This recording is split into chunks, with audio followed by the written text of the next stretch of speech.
নমস্কার বন্ধুরা, বৃক্ষভূমি চ্যানেলে আপনাদের সকলকে স্বাগত জানাই। তো বন্ধুরা, এই যে সামনে দেখুন চন্দ্রমল্লিকা গাছ। তো আজকে চন্দ্রমল্লিকা গাছের দ্বিতীয়বারের জন্য কাটাই ছাঁটাই বা দ্বিতীয়বারের জন্য প্রিঞ্চিং করব। তো বন্ধুরা, ভিডিওটিতে প্রথম থেকে শেষ পর্যন্ত সঙ্গে থাকুন। তো বন্ধুরা, এই যে দুটো গাছ কিছুদিন আগেই রিপোর্টিং করে দেখিয়েছিলাম। তো দেখুন গাছগুলো কত সুন্দরভাবে বেড়ে উঠেছে। তো এগুলোকে এবার প্রিঞ্চিং করে দেওয়ার সময় হয়েছে। তো এগুলোকে প্রিঞ্চিং করে দিতে হবে।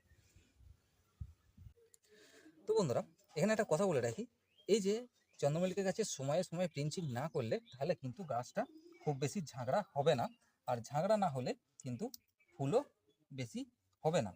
তো বন্ধুরা, এই যে প্রিঞ্চিং করার আগে প্রথমে এই যে নিচের দিকে যে ডাল পাতাগুলো আছে সেগুলোকে প্রথমে কেটে বাদ দিয়ে দেবো, বা শুকনো পাতা যেগুলো আছে সেগুলোকে সমস্ত কেটে বাদ দিয়ে দেবো। এই যে দেখুন, যাতে কি হয়, গোড়াটা পরিষ্কার থাকে, গাছটা ওপর দিকে ঝাঁকড়া হয়। তো এবার এই যে দেখুন, এই যে ডগাটা, এটা এই ডগ থেকে কিছুটা কেটে বাদ দিয়ে দেবো। এদিকেরটাও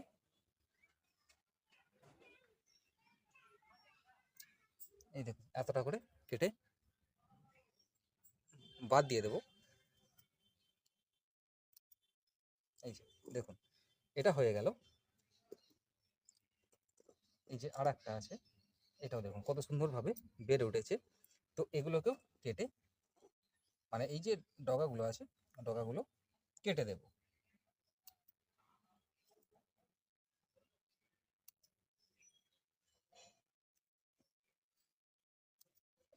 এরও দেখুন গোড়ার দিকে অনেক ডাল আছে, এই গোড়ার দিকের ডালগুলিকে কেটে দেব। এই যে দেখুন,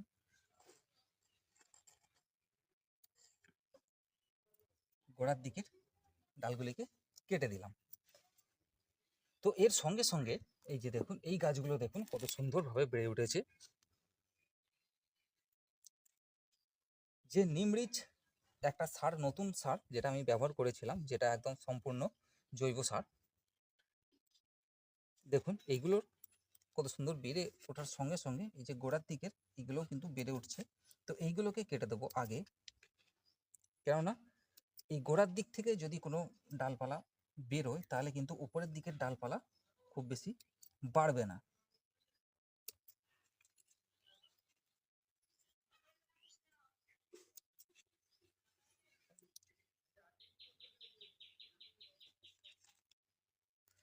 এই যে দেখুন গোড়াটা পরিষ্কার করে দেওয়া হয়ে গেল।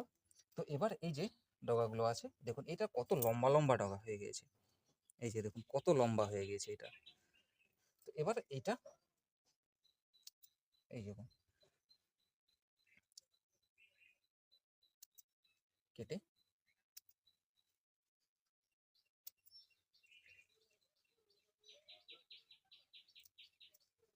তো এবার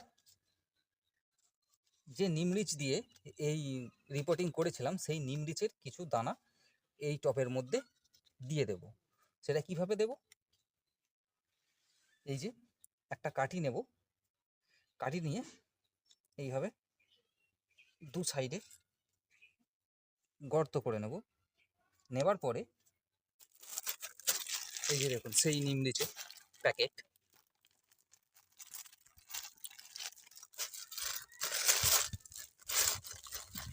এটা থেকে এই যে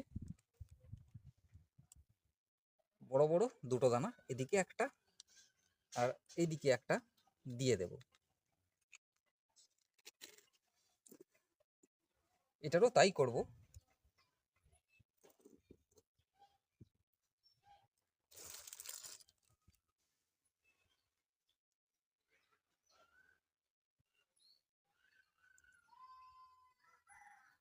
এই যে দেখুন,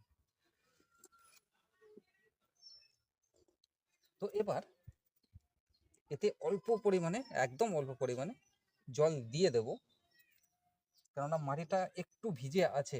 তো সারটা দেওয়ার জন্য যা আমি অল্প পরিমাণে জল দিচ্ছি। এই যে দেখুন,